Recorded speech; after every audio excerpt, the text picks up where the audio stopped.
Imagine waking up one day. Your hometown, your family farm, the whole rhythm of your life. Suddenly it belongs to a different country.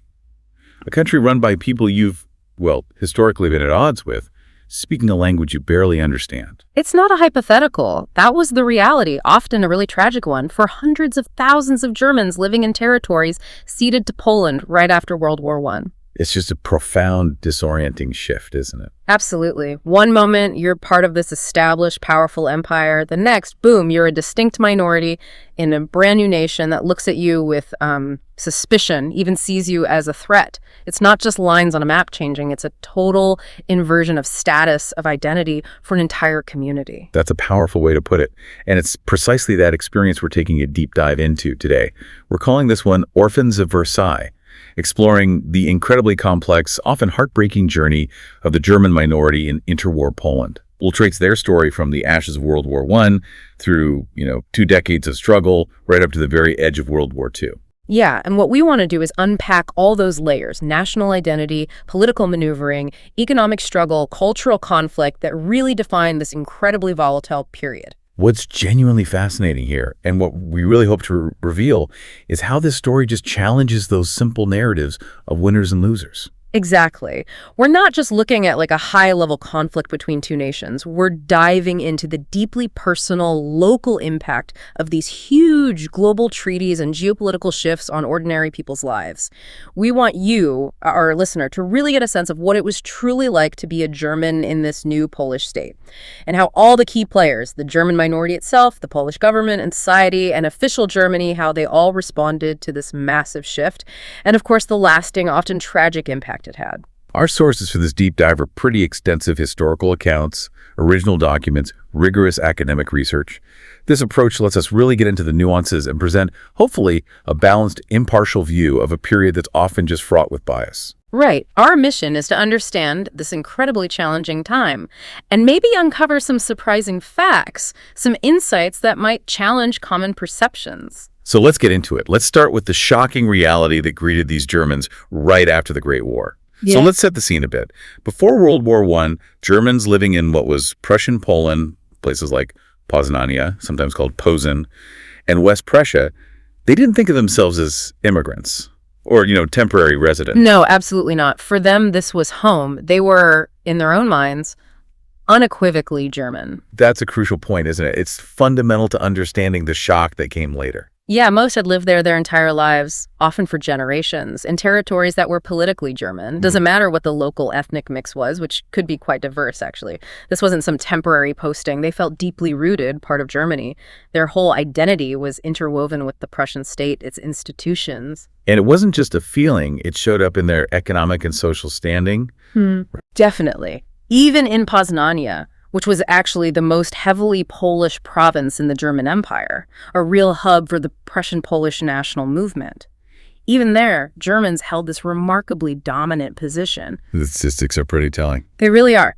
Take Poznania. Germans owned 2/3 of the land. They made up over 2/3 of people in business, paid nearly 3/4 of the income taxes. So this wasn't some marginalized group. They were, in many ways, the economic and social elite. Ran the administration, owned factories, controlled commerce. They were used to being in charge, even where Poles were the majority. Right. So for these people, the idea of suddenly becoming a minority in a mostly Polish political environment, it was just unthinkable. Utterly. Few, if any, had even considered adapting to such a massive change. They just assumed they'd remain citizens and residents of Germany. Always had been.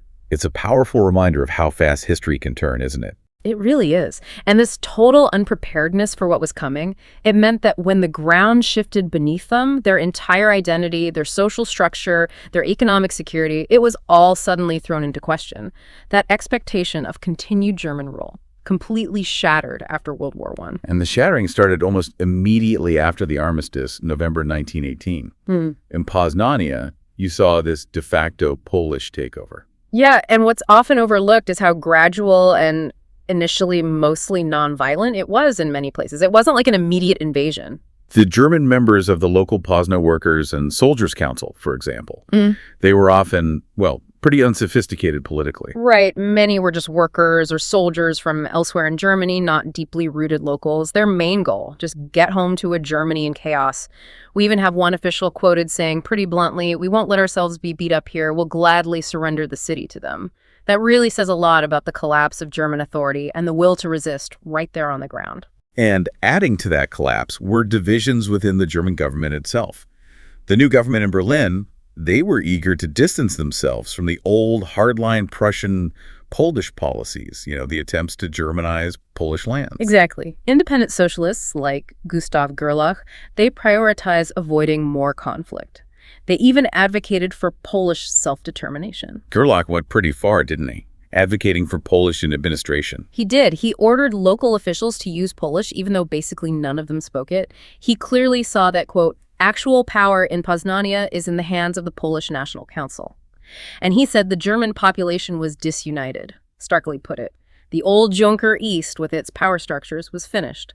This division, or maybe pragmatism, left local Germans feeling abandoned. Which meant organizations like the Deutscher Ostmarkenverein, the DOV, that powerful pre-war German nationalist group promoting German interests in the East, they just vanished. Yeah, Germans living there quickly figured out it was smarter to distance themselves from groups like that. They feared reprisals under a Polish regime. Many of the most active members were actually among the first to pack up and head west, back to Germany proper, which of course further weakened the local German community's ability to organize or resist.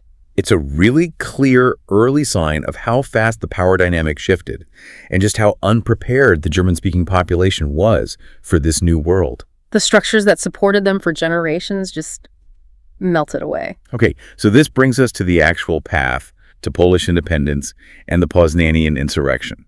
This is a real turning point, right? Right. Moving from that gradual shift to outright conflict. Definitely. Entente support for Poland had solidified, thanks to things like the Russian Revolution in March 1917 and the U.S. entering the war. German efforts to keep hold of border strips and support other nationalities only pushed Polish nationalists further away. And then Józef Piłsudski comes back onto the scene, a national hero. Right. Imprisoned by the Germans during the war, released after Kaiser Wilhelm II abdicated in November 1918, he returns to Warsaw as this huge symbol of Polish resistance, takes charge of the new Polish government, and boldly claims all the partitioned territories, including Prussian Poland, for the new Polish state. That really set the stage for a direct clash. And the spark for the actual insurrection. It came in December 1918 with the visit of Ignacy Jan Paderewski, the famous pianist and statesman, to Poznan. Yeah, he arrived with Allied officers, big enthusiastic rally for him. Then local Germans staged a counter-demonstration, tore down Allied flags, and gunfire broke out. The next day, December 28th, Polish militia quickly occupied Poznan, imposed martial law, disarmed Germans, arrested top officials. And this wasn't just a local thing. The insurrection spread rapidly across the whole province. It turned that de facto Polish control into an overt military and political takeover. Yeah, most places surrendered pretty quickly, apparently. Right. Local German officials just wanted to avoid more bloodshed. German weapons confiscated, homes searched, curfews, German signs and monuments removed. The fighting itself, though not a full-scale war, it was bloody. Cost about 1,200 German lives, maybe 1,700 Polish lives. A brutal wake-up call for many. And the consequences for the German community were immediate, severe. Up to 8,000 Germans were interned in a former POW camp, Szypiorno, for months. This included prominent figures like Superintendent Paul Blau, head of the United Evangelical Church. They were cut off economically, politically from Germany, just isolated and vulnerable. And the German government back in Berlin, they couldn't really do much, could they? Not really. Their own military was dissolving, dealing with the defeat of WWII. Attempts at mediation failed completely. Polish leaders just demanded surrender of all German positions. The Germans in Poznania were truly left on their own, caught in this rapid, brutal transition that just stripped them of everything they knew. So the events in Poznania, dramatic as they were, that was just the prelude, really. The bigger picture was the redrawing of lines at Versailles. Exactly. The Versailles treaties cemented a lot of these new realities for the German minority. And in doing so, it sparked even deeper resentments that would just fester for decades. The debates at Versailles, especially about that new Polish-German border, they were incredibly intense. Oh, absolutely. Initially, American members of the Polish Frontier Commission seemed to lean towards giving Danzig and even parts of West Prussia, east of the Vistula, to Poland, even though there were clear German majorities there. That was driven by Wilson's idea of giving Poland secure access to the sea, right? That was a major factor. But this initial stance faced strong opposition, especially from British Prime Minister David Lloyd George. He vehemently warned, and his words were chillingly prophetic, that placing 2.1 million Germans under Polish rule, a people of a different religion, meaning Protestants under Catholics, and a nation he argued had never proved its capacity for stable self-government, would lead sooner or later to a new war. Wow. Prophetic indeed. And his concerns resonated with President Wilson. They did. Wilson eventually moved closer to the British position. He saw the French desire to weaken Germany as a primary driver behind Poland's big territorial demands. He famously insisted Danzig become a free city under League of Nations protection, not go directly to Poland, mainly because it was overwhelmingly German. And this shift also secured plebiscites, those votes, from Marienwerder and Masuria. That's right. Two other disputed areas with significant, though mixed, populations. So even then, there was some recognition, at least from the British and Americans, of the dangers in just redrawing borders without considering the people living there. But if Danzig and West Prussia were tricky, Upper Silesia was an absolute flashpoint, that industrial heartland. Oh, completely. Rich in coal, steel. For Germany, losing Upper Silesia wasn't just losing territory, it was like an economic amputation. The proposed transfer to Poland was so unacceptable to Germany, it actually threatened their acceptance of the whole Versailles Treaty. It's hard to overstate its importance. Huge economic value, central to their industrial capacity. Losing it would seriously cripple their post-war recovery, and a massive blow to national pride. So, Lloyd George proposed a plebiscite for Upper Silesia to try and ease things. Right. Wilson initially resisted, thought a Polish win was certain, but Ignacy Paderewski, maybe more aware of the mixed loyalties and German influence, he feared an overall German victory. So he insisted the vote be counted by commune, by local area. He wanted to make sure Poland got the industrial East, where Polish speakers were concentrated, even if the total vote went German. That was a critical move. And the process itself. Yeah. Far from fair, it sounds like. Far from it. French officials were openly pro-Polish. They intervened in courts, disarmed Germans, often ignored Polish armed groups while intimidating German sympathizers. The area was cut off economically from Germany. German officials, even the Archbishop of Breslau, weren't allowed in to campaign for staying with Germany. A very skewed playing field. Then there's the whole outvoter mess. That's fascinating. Yeah, a Polish-backed rule allowed anyone born in Upper Silesia to vote, no matter where they live now. The idea was to bring back Polish emigrants to vote for Poland, but it backfired. Many of these outvoters had actually Germanized over generations. Their participation threatened to boost the German vote. Wow. And the animosity ran deep. Oh, definitely.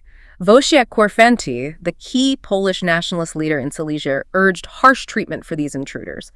The Polish press called them a wild invasion of an alien horde of Prussians. You can just imagine the atmosphere. Bitter.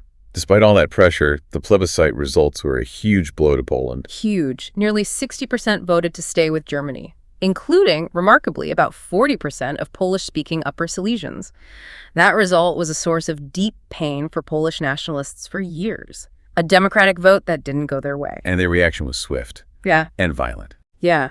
Prompted by rumors the whole province might stay German despite the vote, Polish nationalists launched the Third Silesian Uprising in May 1921. French forces, again, mostly stood by, letting the insurgents grab the central industrial region. Italian forces tried to intervene for the Allies and actually took casualties. It showed the sheer determination of Polish nationalists. The uprising was eventually stopped by German Selbstschutz self-defense units and Allied intervention. But the political damage was done. The Allies couldn't agree on a fair partition after all that, so they handed the mess over to a League of Nations panel. And the outcome? Highly favorable to Poland, despite the vote. Poland got 46% of the people, but the bulk of the industry. Major cities like Katowice and Konigsberg, which had voted heavily German, went to Poland. This became a new, huge territorial grievance for Germans, second only to the Polish corridor. It just cemented this deep sense of injustice. And on top of all this, Poland had to sign the Minorities Protection Treaty. That caused immediate resentment, didn't it? Big time. Poland, along with other new or enlarged states, was forced to sign it. It guaranteed equal protection of life, liberty, religion, civil and political rights for minorities. It also mandated using minority languages in courts and public funding for minority schools wherever a considerable proportion lived. Crucially, Violations could be taken to the League of Nations or the Permanent Court of International Justice, the PCIJ. That external oversight was a real sticking point for Poland. Yeah, they saw it as infringing on their new sovereignty. Polish leaders deeply resented it, felt it was imposed only on newly created, enlarged, or defeated states, basically singling them out. Clemenceau, the French premier, famously told Paderewski it was the price Poland had to pay for the lands it wanted, a bitter pill. So the Polish parliament, the Sejm, approved it, but more out of necessity. Pretty much. Realpolitik, not real conviction. In later years, Poland kept demanding similar rules for other countries. When that failed, they started thinking about just ditching the treaty altogether. It became this constant source of friction, internally and internationally. Okay, so borders redrawn, new treaty obligations. What did this actually mean for the Germans now living under Polish rule? The immediate reaction seems to have been fear and economic pressure. Absolutely. Pervasive fear. Germans worried about losing their old status, privileges, their personal security, property rights, and losing what they saw as efficient German administration. They expected an influx of poorer Poles from other areas, and they just felt completely unprepared for this total reorientation of thought and behavior. Imagine being dominant for generations, then boom, you're a scrutinized minority. And a huge immediate problem was the language barrier. Massive. Few Germans, especially in the West, had learned Polish. Suddenly, Polish is the only official language for government, courts, everything. Huge disadvantage. Submissions in German, just ignored after 1924, not even accepted. Mail addressed using German place names, might not even get delivered. It was this rapid, jarring, linguistic isolation, cut people off from basic services. These fears, whether real or maybe amplified by German propaganda, they led to immediate economic fallout. Yeah, lots of Germans panicked. Sold property cheap, often in a currency that was losing value fast, feared future confiscation, or just couldn't see how they'd survive. Reports of violence, Poland's instability during the war with Soviet Russia in 1920. It all fueled this deep insecurity, created an atmosphere ripe for leaving. Meanwhile, the Polish narrative about this German exodus was quite different. Very different. Often depicted them as transient, recent transplants, aliens, intruders dependent on Prussia, couldn't adapt, even called parasites who left voluntarily because of bad consciences. That narrative kind of justified the departures, didn't it? It did. And while some Germans, like civil servants with no local roots, were sort of invited to leave, German historians like Hermann Rauschning argued a large proportion of emigration was basically involuntary, driven by official discrimination, legal tricks, popular pressure. Despite Polish claims, it was just an unwillingness to accommodate. It really highlights how official stories can downplay suffering by calling forced displacement a choice, and how hard it is to know individual motives amidst all that pressure. And the numbers. They tell a stark story of transformation. The German urban population in Poznania and Pomorze dropped by an incredible 85% between 1918 and 1926. 85%. Imagine cities like Poznan or Bydgoszcz, once buzzing with German businesses, culture. Now their German residents are just a tiny fraction, often marginalized. It's a cultural amputation. What did that mean for, like, the German baker whose customers vanished, or the doctor whose practice dried up? Devastating, obviously. But conversely, the German rural population declined only by 55%. Still huge, but smaller. This meant most remaining Germans ended up living in rural areas, working mainly in agriculture. Farmland, it seems, was a bit more resistant to official pressure than city businesses. Offered some stability. This also caused a big shift in occupations. Huge shift. Germans became severely underrepresented in professions, civil service, trade, transport areas they used to dominate. Surviving urban Germans were mostly independent producers, small business owners, those who could somehow carve out a niche. But they did remain overrepresented in large estate ownership and held a lot of middle-class farms. Yeah, 54% of Germans owned at least 25 acres, compared to only 43% of Poles.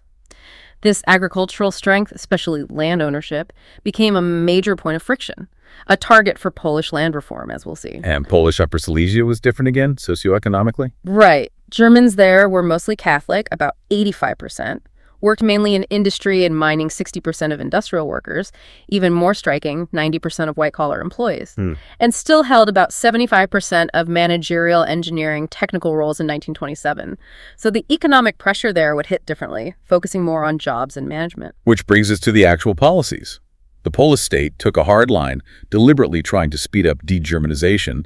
Citizenship became a weapon. A potent one. The 1920 citizenship law was framed to encourage Germans to keep German citizenship, making them more likely to leave. Officials strictly interpreted treaty rules to deny Polish citizenship, even to people who'd lived there their whole lives. This ended up in court, right? The PCIJ. It did. The Permanent Court of International Justice eventually ruled for Germany on continuous residence. But often, the rulings came too late. People had already been forced out or lost their status. Justice delayed, justice denied. Language was another tool of exclusion, pervasive. Totally. Polish enforced as the sole official language. German officials got little time to learn it, so they were dismissed. German correspondence ignored or later not even accepted. German place names banned officially. Public signs legally had to be bilingual, but often weren't or were contested. One German pastor was condemned for refusing to speak Polish officially, but Polish officials made little effort to accommodate the reality of the minority's language. Then there was the liquidation of German property. Yeah. Poland interpreted Versailles to give itself the right to liquidate, basically, purchase with compensation properties owned by German citizens, driven by this nationalist desire to de-Germanize the borderlands. Purchase with compensation sounds okay, but it often felt like state-sanctioned theft, didn't it? That's how many Germans saw it. The PCIJ did rule against confiscating properties from the old Prussian Settlement Commission farms, a small win. But Poland still challenged land titles based on wartime or post-armistice transfers. German farmers leasing land, often with long leases, were evicted. Again, the Hague Court ruled against Poland, but often too late. The state's attorney in Poznan, Kazimierz Kierski, openly said his goals were, 1, the greatest possible restriction of the number of Germans, and 2, the liquidation of German property. The intent couldn't be clearer. And politically, repression was rampant, systematic. Absolutely. The Deutschlandsbund, the DB, the main German political group in Poznan, the Alpenmords, deemed an illegal Reich agency, accused of being foreign agents. Its director, Kurt Grave, arrested for treason. The DB dissolved in 1923, leaders arrested. Their complaints to the League of Nations, seen as intolerable provocation, further hardened the Polish government's stance. And the German press faced censorship. Heavy censorship, fines for criticizing Versailles or government minority policies. The assault on minority schools must have been devastating, hitting right at cultural identity. It was. Poland was obligated by treaty to provide German elementary schools, but they manipulated the definition of considerable proportion. Poles argued 50% German kids were needed. The League eventually said 10%. Teachers had to take loyalty oaths, speak Polish. Polish kids, even with German heritage, were actively excluded from German schools. Officials tried to force them into Polish schools. The number of German schools, enrollment, plummeted. Became a huge source of friction, international appeals. And finally, religion, another layer of pressure. Yep. Roman Catholicism had quasi-official status. Uneven playing field. Protestant Germans faced a Polonized Lutheran church hierarchy led by known Polish nationalists like Superintendent Julius Bersha. German Catholic priests were systematically replaced by Poles, many active in anti-German groups. The new Catholic cardinal, August Holland, initially only spoke Polish and Latin to German staff. Even if some priests warmed up later if a German tried Polish, it showed the pressure, even within the church. So this systemic pressure, legal, linguistic, economic, political, educational, religious, it paints a really bleak picture. A minority under constant strain, feeling their identity, their very presence, undermined. Absolutely, immense strain.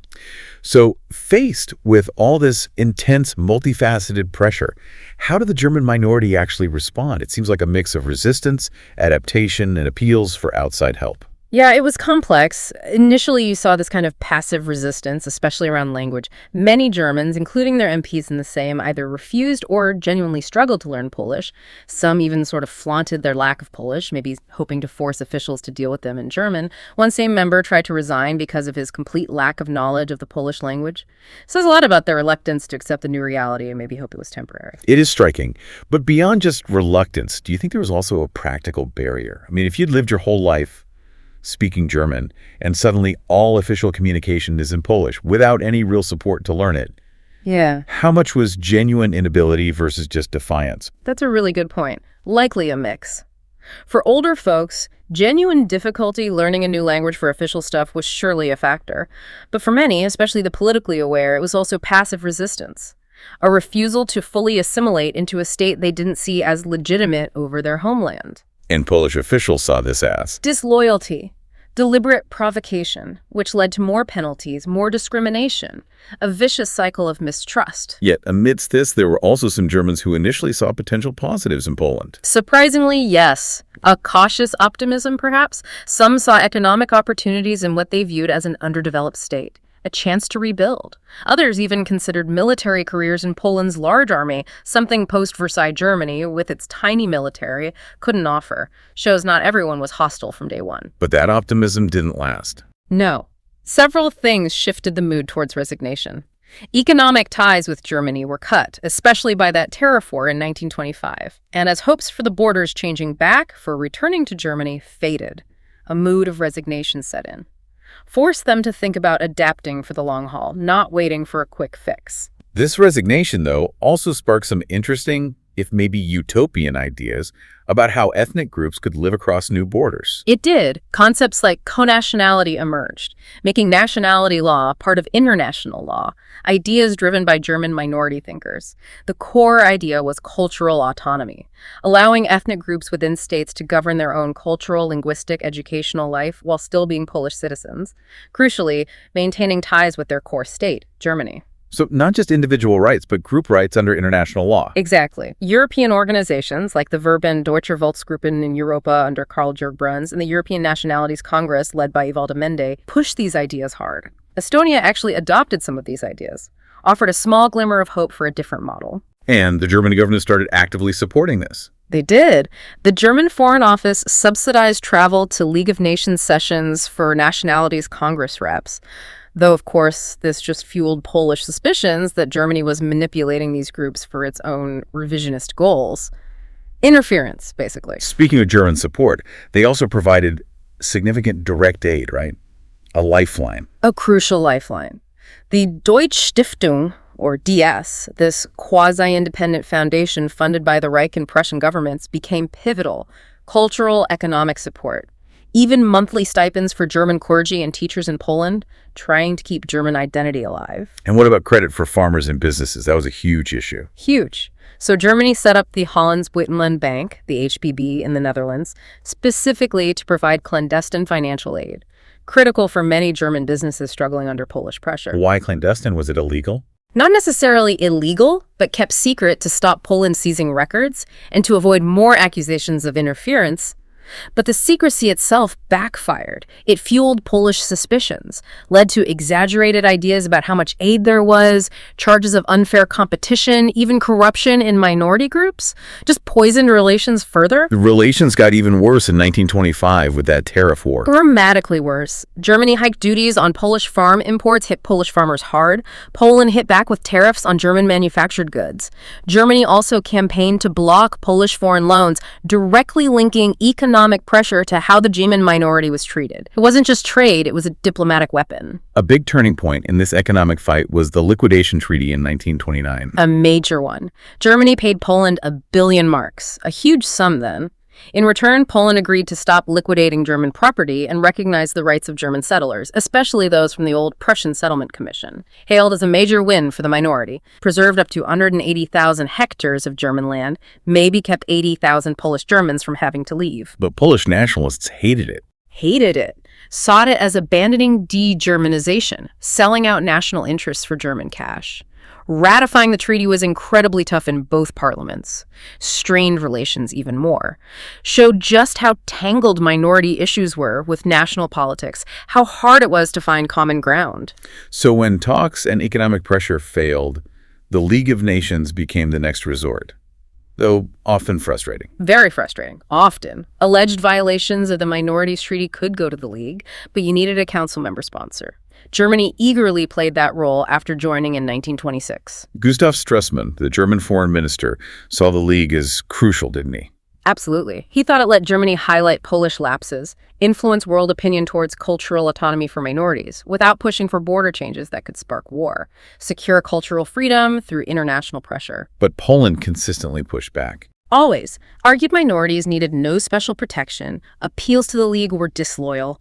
German organizations were illegal tools for German revisionism. Fundamentally saw it as infringing their sovereignty, a continuation of German ambitions. So what this really tells us is international bodies offered a legal path, a moral platform, but lacked teeth against a sovereign nation set on its own agenda, especially towards a minority it deeply suspected. Highlights the limits of diplomacy without enforcement, doesn't it? It absolutely does. Despite all the effort, even some favorable court rulings on citizenship and property rights, Polish Germans saw little real, tangible improvement from League interventions. League officials got tired of the endless disputes. Enforcement relied on moral suasion and negative publicity, often not enough against a determined Polish government. The German strategy yielded limited practical results for the minority. Then the political scene in Poland shifted dramatically in 1926. Piłsudski's coup, end of parliamentary rule, start of his personal dictatorship. Right. And his initial approach to minorities seemed, well, maybe hopeful. A glimmer, perhaps. Piłsudski criticized the previous government's aggressive approach. He saw Germans as a fully mature national community, capable of political assimilation if treated fairly, advocated a just but powerful government. He thought they needed to sense the strong hand of authority, but also be treated with respect. But despite these views, his actual day-to-day interest in minority issues was limited. Seems so. In practice, aggressive policies continued, even worsened regionally. Anti-German provincial governors, vojevods like Michał Grodzicki in Silesia were appointed and given free rein, signaled the hard line wasn't changing, regardless of Piłsudski's pronouncements. And this period saw Polish nationalism intensify. State-sponsored pressure. Significantly, organizations like ZOKZ and the Union for the Defense of the Western Borderlands became really active, really influential, fought hard against so-called German privileges, schools, land ownership. They denounced the anti-state spirit of Germans, their ties to the Reich, saw them as a strategic danger, a potential fifth column, supported by similar groups of insurgents in Silesia and Poznania, organizing anti-German rallies, boycotts. Created a really hostile environment. And these public campaigns were nasty and effective. ZOKZ published names of Germans in good jobs calling for their removal, even published names of Polish families sending kids to German schools, threatening them economically, socially. Wow. Anti-German rallies often followed German revisionist statements from Berlin, leading directly to mob violence against Germans. Institutions like the Volkszeitung newspaper in Udu got attacked, created this climate of fear where just being German made you a target. And the systematic undermining of German life. It was comprehensive, reached everywhere. Everywhere. Politically. German publishing closed, editors jailed for making the state contemptible. German leaders, like Otto Ulitz of the Volksbund in Silesia, faced politically motivated charges, arrests, often flimsy evidence, even forgeries, despite parliamentary immunity, deliberate decapitation of their political voice. Electoral disenfranchisement, too. Widespread, effective. Germans stopped from voting, candidate lists invalidated, like in Grudziutz, 1930, where 30,000 German voters were basically shut out. Elections, especially in Silesia, marked by violence, terror, German representation plummeted, silenced them. Economically, the pressure was immense, targeted. Very targeted. Land reform hit German landowners hardest, especially big estates. Confidential memos from officials, like the Pomorza governor, explicitly called for cleansing border zones of German holdings. Germans generally excluded from land reform benefits, denied state aid, business licenses like liquor licenses for innkeepers, government contracts, not random, systematic policies to weaken their economic base. And this hit workers, too. Directly. German workers, often dismissed, maybe under pretext that Poles wouldn't work with them, led to astronomical unemployment for Germans, especially in Upper Silesia, 45% to 60%. Imagine trying to find work, feed your family, when your ethnicity makes you unemployable. Devastating. And the assault on German schools just kept going. A direct attack on their cultural future. Relentless. Number of German public schools in Poznanie Pomorza fell 76% between 1926 and 1938. Staggering. Consequently, percentage of German kids forced into Polish schools jumped from 37% to 57%. Intentional linguistic assimilation. Even in Silesia, despite treaty protections in that mixed commission. Even there, officials manipulated enrollment, denied Polish kids access to German schools, convinced the Reich was coercing them. German schools in Silesia also declined sharply under Grodzicki's aggressive policies. Curriculum control became another tool. Insidious. Even in the few private German schools left, Polish officials dictated curriculum, rejected German history texts like about Frederick the Great, found to have deliberately lowered passing rates on school exams for German kids compared to Polish ones, about controlling history, future opportunities. And you mentioned a gender imbalance emerging. Yeah, that's notable too. Economic pressure, lack of marriage prospects in a shrinking community, led many young German women to emigrate to Germany, exacerbated the challenges for those remaining.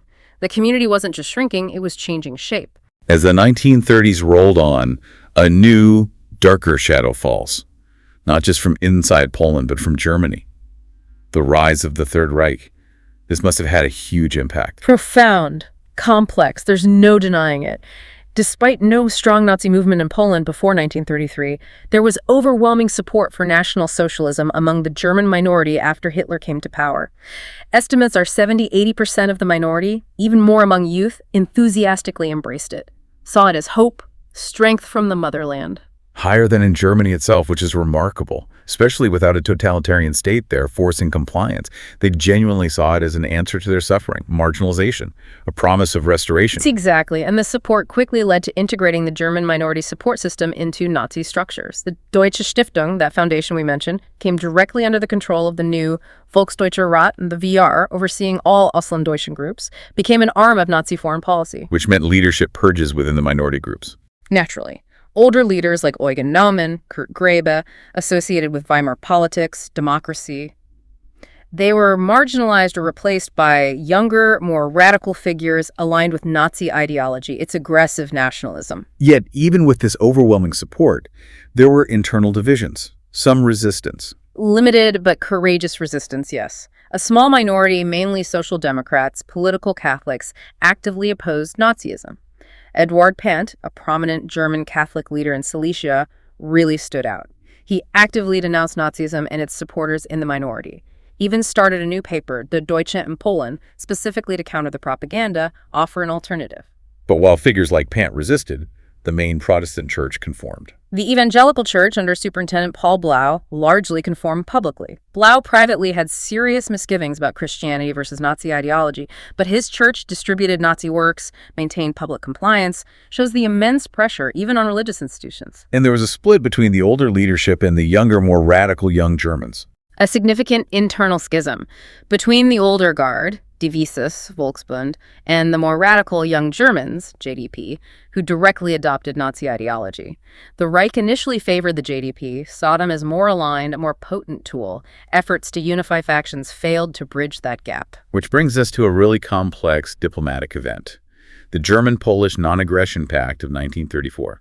Seems counterintuitive. It does. Hitler's rise obviously increased Polish vigilance. Piłsudski even considered a preventative war against Germany, though French disapproval and lack of guarantees stopped that. And the period right after Hitler took power saw more anti-German violence in Poland. Yes, a rash of attacks, mob violence against German businesses, newspapers, institutions, like the Black Palm Sunday in Udu, March 33, German publishing house, high school attacked. Terrifying signal. But then, this surprising diplomatic turn. Hermann Rauschning, the Nazi leader in Danzig, played a key role. A key, somewhat mysterious role. He reportedly convinced Piłsudski that Hitler's government might be easier to deal with than previous German regimes obsessed with treaty revision. Piłsudski, ever the pragmatist, came to see Hitler as representing a different Germany. Austrian, South German, Catholic, not the traditional Prussian, North German Protestant enemy, led to this tentative, fragile rapprochement. And as part of this deal, Germany basically looked the other way when Poland renounced the Minorities Treaty in September 34. Largely acquiesced, yes. Effectively ended that international legal avenue for the minority. A huge shift. Removed their last external safeguard. In return, Poland stayed passive about German rearmament, tacitly accepting Germany breaking Versailles rules. And German minority leaders, they made new loyalty declarations to Poland. They did, often at Berlin's insistence. Tried to deny any conflict between Nazi convictions and Polish citizenship. Hoped it would ease pressure. An impossible tightrope walk. But Polish nationalists remained skeptical. Deeply. Completely. Saw the new loyalty as Reich-controlled. Still viewed them as a security risk, a Trojan horse. Official policies still aimed to recover Germanized elements, basically Polonize them. And crucially, the Reich's priorities shifted. Dramatically. The price of rapprochement. Reduced focus on the German minorities' problems. Hitler explicitly said the minority question shouldn't burden larger foreign policy. Reich officials told minority leaders to tone down complaints, sacrifice their immediate concerns for bigger strategic goals. This complex, contradictory situation left the minority increasingly under siege as 1939 loomed. Definitely. As German-Polish relations collapsed, official harassment intensified dramatically. German organizations dissolved, social centers closed, leaders had passports withdrawn. And popular violence surged again. Terrifyingly, German students attacked, schools vandalized, speaking German in public became dangerous, verbal abuse, physical assault, churches targeted, farms looted. Officials often claimed they were powerless against aroused public opinion, basically excusing it, abandoning the minority. A sense of complete helplessness took hold. Pervasive. Mass illegal immigration accelerated. Estimates of 25,000 to 70,000 Germans fled just between March and August 1939. Camps popped up on the border to receive refugees. A clear sign of crisis. Minority leaders were deeply anxious about war breaking out, feared Poles would become their executioners. Those fears were stoked by Polish press warnings portraying them as traitors.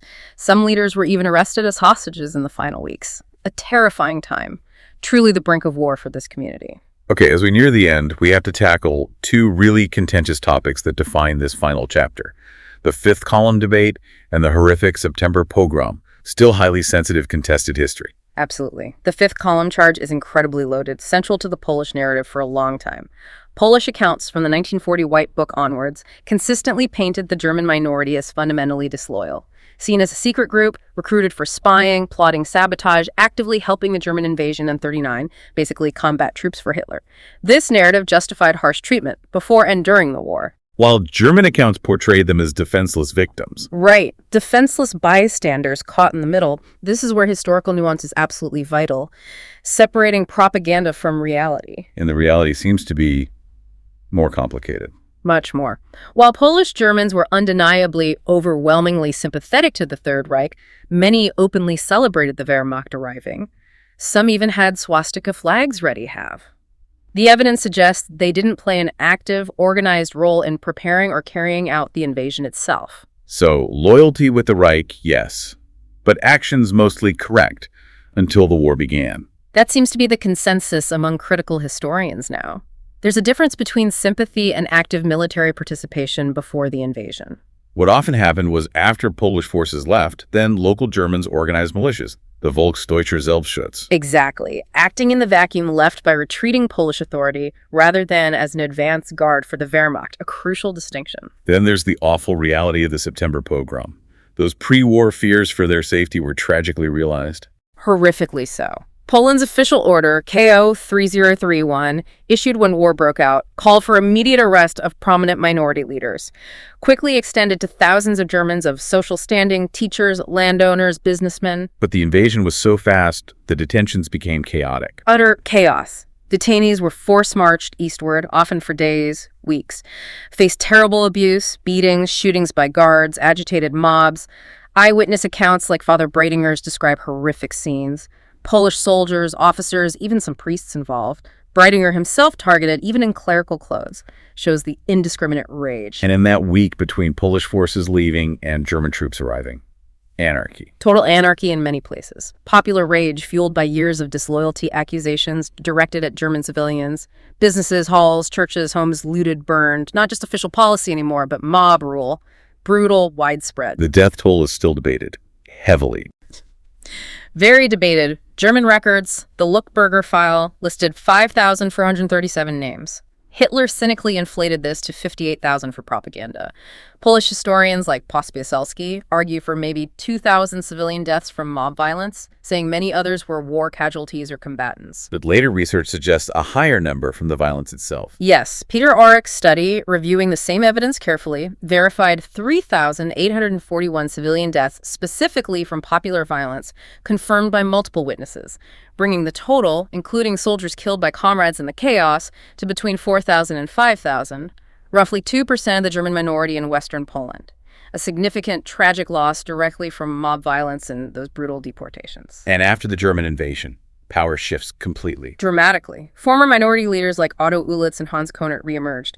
Many later joined ex-belly groups after WWII, but few got really significant positions in the Nazi occupation regime, suggests the Reich saw them more as a tool than future partners. Interestingly, the German minority organizations themselves were dissolved by the Germans. They were.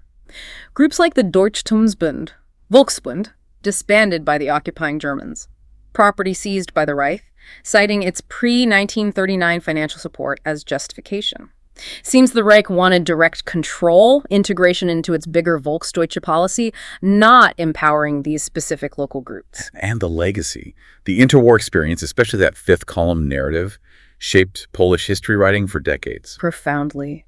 Emphasizing eternal German-Polish enmity, the minority's inherent disloyalty, which is why critical, impartial reappraisal is so crucial now for accuracy and reconciliation. And with political changes in Poland since '89, there's more opportunity for that. Yes, the promise of more nuanced, objective reappraisals from Polish scholars, a chance to shed new light on this complex, tragic chapter free from old state controls. We've just navigated this vivid, often heartbreaking picture of people caught between shifting borders, rising nationalisms, from privileged majority to persecuted minority. Their journey through interwar Poland was just fraught with challenges, misunderstandings, and ultimately tragedy. This deep dive really shows how tightly national identity, economics, political agendas get interwoven, shaping millions of lives, often with devastating results. It highlights the huge challenges when a new state struggles or sometimes deliberately fails to accommodate minorities, especially when outside powers manipulate tensions for their own ends. The story of the German minority in interwar Poland. It's not just about one group, is it? It's a stark reminder of the human cost of unchecked nationalism, unresolved border disputes, the weaponization of identity. It really forces us to ask, in a world still grappling with diverse populations, contested borders, rising nationalism, what lessons can we really learn about fostering genuine coexistence, respecting minority rights? How do we stop historical grievances igniting future conflicts? And ultimately, how do we ensure no community is ever truly an orphan of Versailles again? A powerful question indeed. Those echoes from that period are a critical warning, aren't they? Reminding us the seeds of future conflict are often sown in the injustices, the unresolved tensions of the past. Absolutely. A crucial caution. Thank you for joining us on this deep dive. We hope it's given you plenty to think about.